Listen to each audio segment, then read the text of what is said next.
MCBW, thanks to the sponsorship of Verizon, hosts a Youth Leadership Summit annually in honor of Teen Dating Violence Awareness Month, which takes place in February. We're really excited to have the opportunity to work with Minnesota Coalition for Battered Women and Verizon Wireless to raise awareness about teen dating violence.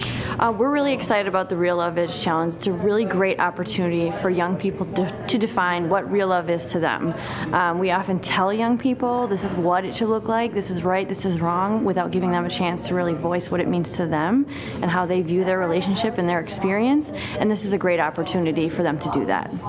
Last year the emphasis was really on social media and how to create a social media campaign. This year we're kind of expanding it to be any artistic, creative expression of what real love is to them. So it can be anything from a painting or a drawing to spoken word to poetry to an essay, and then finding some way to represent that through a video that they will submit to us. So we're really excited about the possibilities, and we're excited to see what we're going to get.